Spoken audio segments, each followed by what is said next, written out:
I've been shooting on this camera for a few months, and in this video I'm going to tell you what I think about this camera and what I think about the future of DSLRs in general. So stay tuned to this video.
Well, besides from the truck driving by and all the noise from the road, this is actually a pretty nice park.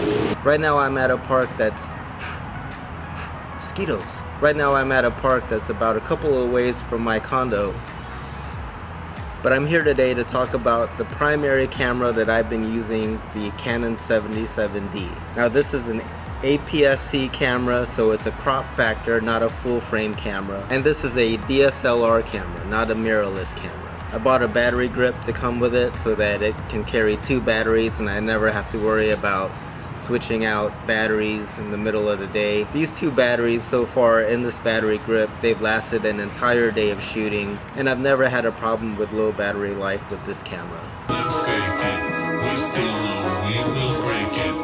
So let's start with the good things that I like about the Canon 77D. It's not too heavy, it's not too light, and for my hands, you know, I have these skinny, small hands.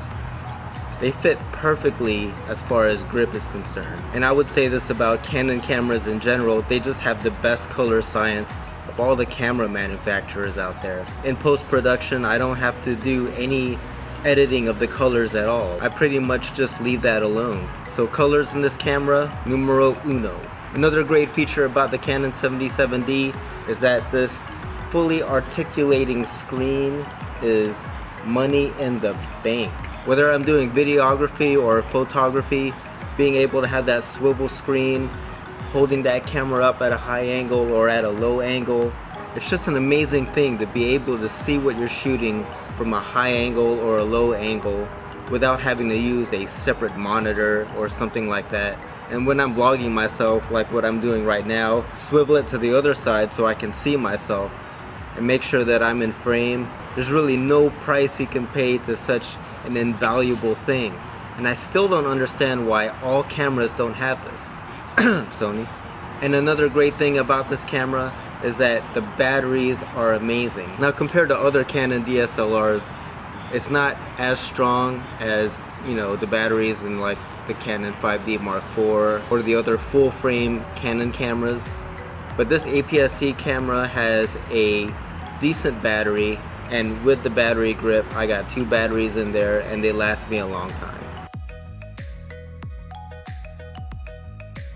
Now just so it doesn't seem like I'm hyping this camera up too much, let's talk about the bad. Now the first bad thing that I would say about this camera is that when I'm doing photography on this camera, in post I notice that the images are a little soft.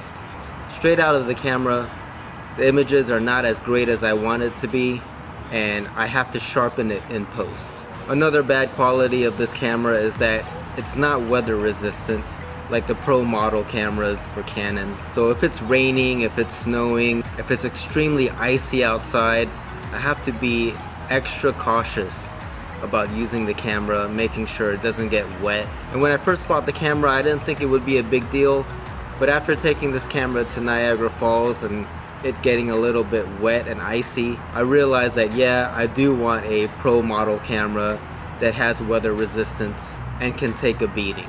Another bad quality of this camera is It uses IPB compression for video. IPB compression is not bad. What all videographers prefer when using Canon cameras is that all-eye compression. The all-eye compression just has much better quality. The IPB compression just compresses the video file a little too much, thus reducing the quality of the video. If you use, for example, the Canon 1DX Mark II, it uses all-eye compression, and the video quality on that is superbly better than what I'm using on the Canon 77D.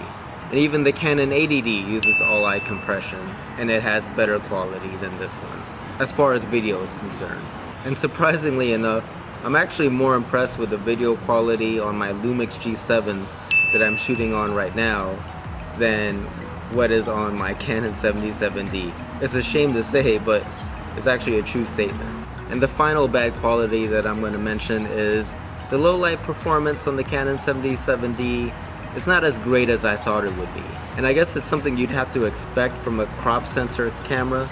I was just expecting a little bit better. And to further describe what I'm talking about, when shooting in low light conditions, anything shot above 6400 ISO is unusable. There's just too much grain, too much noise, and I throw those pictures away. Well, actually, I just never shoot above 6400 ISO. Now that I've talked about this camera, what are my thoughts about DSLRs in the near future and the distant future? I think through the year 2020, DSLRs will still be around and people will still be buying them. But here's the thing, once Canon and Nikon start making pro-level mirrorless cameras, I think that's going to spell the beginning of the end of the DSLR. Mirrorless cameras just have way better features than DSLR as far as the EVFs, the silent shutters, all of the computer technology that's inside of it. And mirrorless cameras right now, they're just continuing to evolve. The digital single lens reflex cameras, the DSLRs, they pretty much just reached the top of their evolution. In the past couple years, every time a new DSLR came out, it was very underwhelming to a lot of the consumers out there buying them. In the very, very near future, I think the road is going to start paving its way for mirrorless cameras to take over.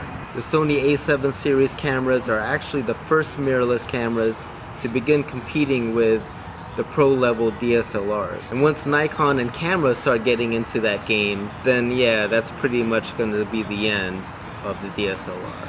And around that time, you can pretty much bet that I will own a full-frame mirrorless camera. So basically, once every major camera manufacturer has a full-frame mirrorless camera and a range of native lenses to go with it, I think it's a safe bet that DSLRs will be dinosaurs by then.